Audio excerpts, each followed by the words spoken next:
जिस मिट्टी में जन्म लिया मैं उस मिट्टी का आभारी हूँ। स्वर्ग से सुंदर है ये बिहार मेरा और मुझे गर्व है कि मैं बिहारी हूँ। प्राप्त हुआ जिस पर बुद्ध को ज्ञान, जहां पर जन्मे थे दिनकर महान। जिस मिट्टी के बने थे वीर कुंवर सिंह जैसे संतान, वही है मेरा बिहार महान। बिहार दिवस की बहुत बहुत शुभकामनाएं। कोई भी दिवस क्यों मनाया जाता है? ताकि उसके उपलब्धियों के बारे में, उसकी विशेषताओं के बारे में और उसकी कमियों के बारे में उस दिन जाना जाए। कुछ उस दिन उसके विशेषताओं को उजागर किया जाए, पढ़ा जाए, उसके बारे में कुछ नॉलेज इकट्ठा किया जाए। तो आज 22 मार्च यानी कि बिहार दिवस है। तो 22 मार्च को ही बिहार दिवस क्यों मनाया जाता है? बिहार का इतिहास कैसा रहा है, बिहार कैसा राज्य रहा है और वर्तमान में बिहार की क्या पोजीशन है, ये जानने का पूरा प्रयास करेंगे हम लोग इस वीडियो के माध्यम से। अब देखिए, बिहार जो राज्य है, जैसे मनुष्य के शरीर का बाएं साइड में यहाँ पे हृदय होता है, हार्ट होता है, वैसे ही भारत के मैप को अगर ध्यान से देखा जाए तो बाएं साइड में जिस जगह पे हार्ट होता है, ठीक वहां पे बिहार बसा हुआ है। तो ये 22 मार्च को ही मनाने का रीजन ये रहा कि जब पहले बिहार जो था, बिहार, पश्चिम बंगाल, झारखंड और उड़ीसा एक ही में था।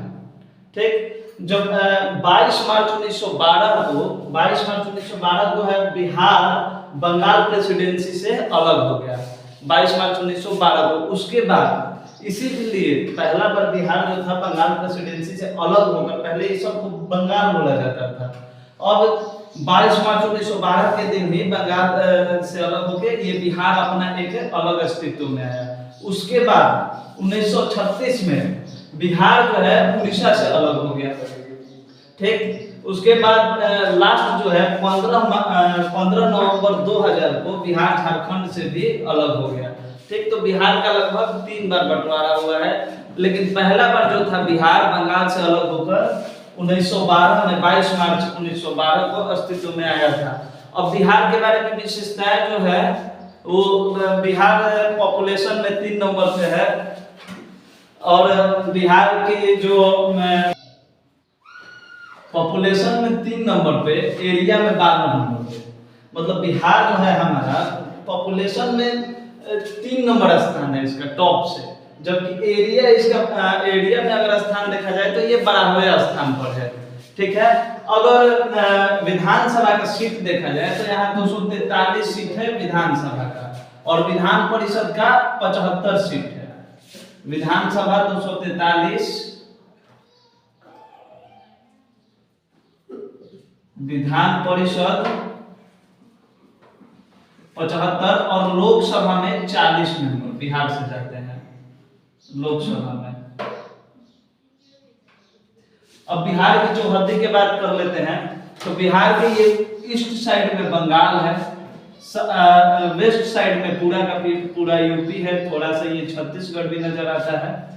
साउथ साइड में है आपका ये झारखंड और यहाँ पे नेपाल, नॉर्थ में नेपाल, साउथ में झारखंड है और इधर ईस्ट में वेस्ट बंगाल। ठीक, तो अभी तक बिहार के बारे में हम लोग यही जाने कि बिहार पहले बिहार, बंगाल, झारखंड, उड़ीसा का से मिलकर बना था, जो कि 22 मार्च 1936 ईस्वी को उड़ीसा से बंगाल प्रेसिडेंसी से अलग होकर बिहार राज्य अपना अस्तित्व में आया। बाद में जाकर 22 मार्च 1912 को ये बंगाल प्रेसिडेंसी से अलग होकर बिहार अस्तित्व में आया था। अब बिहार से उड़ीसा अलग हो गया, ठीक है, 1936 में। उसके बाद 15 नवंबर 2000 को बिहार से झारखंड अलग हो गया। अब बिहार का जो इतिहास है वो तो काफी गौरवपूर्ण रहा है। ठीक है, भारत का सबसे पुराना गणतंत्र, वैशाली गणतंत्र है और जो बिहार का एरिया है 94,613 किलोमीटर स्क्वायर है बिहार का एरिया। ठीक है, अब बिहार के बारे में जो जरूरी बातें हैं वो ये है कि बिहार का इतिहास, बिहार का जो नाम है बिहार क्यों पड़ा। तो पहले बिहार बौद्ध भिक्षुओं का गढ़ माना जाता था और बौद्ध भिक्षु जो थे वो उनका जो एक स्पेशल गुण है, विहार करने के लिए जाने जाते थे। विहार मतलब कि एक जगह से दूसरी जगह विचरण करने के लिए जाने जाते थे, इसलिए इस जगह को विहार कहा जाता है। विहार जो बाद में कालांतर में बिहार कहा गया, ठीक है। और यहाँ इसका जो बिहार का स्टोरी है 1857 के क्रांति में भी इसका योगदान यहाँ के आरा या जगदीशपुर से बाबू वीर कुंवर सिंह। हमारे भारत के आजादी में देखा जाए तो 1917 में जो चंपारण से महात्मा गांधी का सत्याग्रह चालू हुआ था, जो भारत के स्वतंत्रता संग्राम में स्टार्टिंग में बहुत महत्वपूर्ण भूमिका निभाया था, उसका भी आरंभ जो है बिहार के चंपारण जिले से हुआ था, ठीक। और बिहार का भारत का सबसे पहला योग विश्वविद्यालय 1964 में सत्यानंद सरस्वती के द्वारा खोला गया था। सत्यानंद सरस्वती। अब हम लोग देख रहे हैं कि क्या क्या वो इम्पोर्टेंट बातें हैं, क्या क्या वो ऐतिहासिक बातें हैं जो कि यहाँ से सीखने वाली है, चाहे इसके बारे में जानना चाहिए। हम लोग लोकतंत्र, भारत का सबसे पुराना अगर गणतंत्र भी देखा जाए तो वैशाली, सबसे पुराना लोकतंत्र गणतंत्र वैशाली को माना जाता है। साम्राज्य, मगध साम्राज्य यहाँ पे हुआ करता था।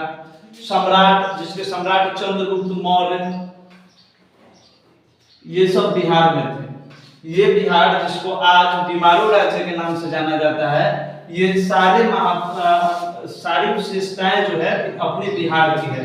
आचार्यों में कौटिल्य, विष्णुगुप्त,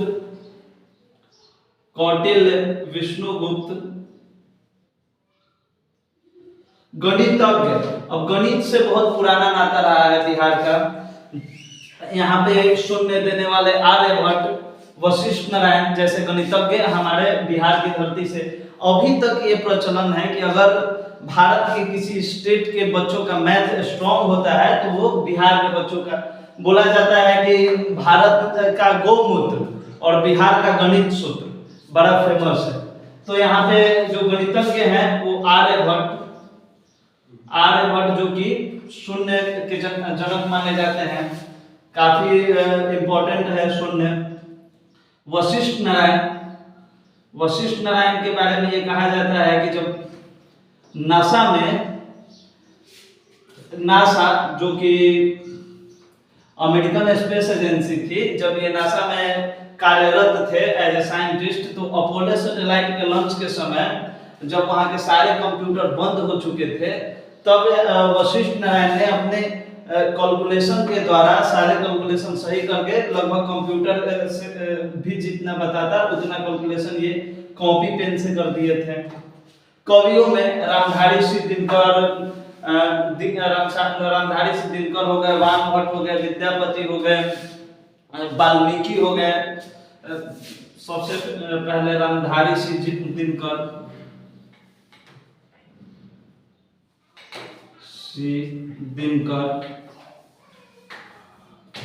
रामायण के लेखक वाल्मीकि, वान भट्ट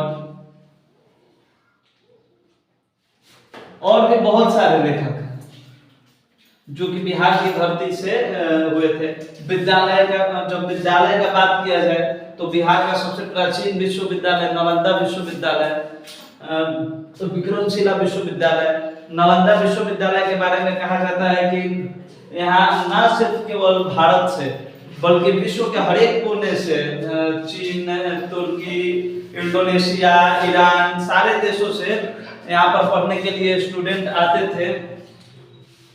और 1199 में बख्तियार खिलजी के द्वारा इसका विध्वंस कर दिया गया था। नालंदा विश्वविद्यालय,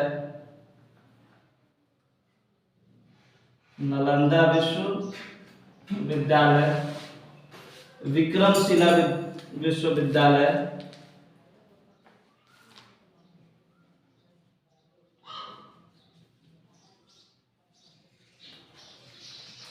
भारत का जो नालंदा विश्वविद्यालय है सबसे प्राचीन शिक्षा का केंद्र माना जाता है।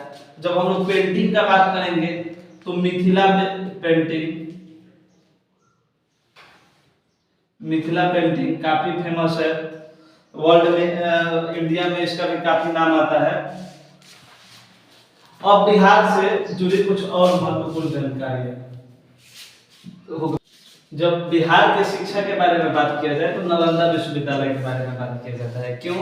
क्योंकि जब नालंदा विश्वविद्यालय चलता था तो उस समय लगभग 10,000 स्टूडेंट्स थे, लेकिन 1199 में बख्तियार खिलजी द्वारा इसको ध्वस्त कर दिया गया।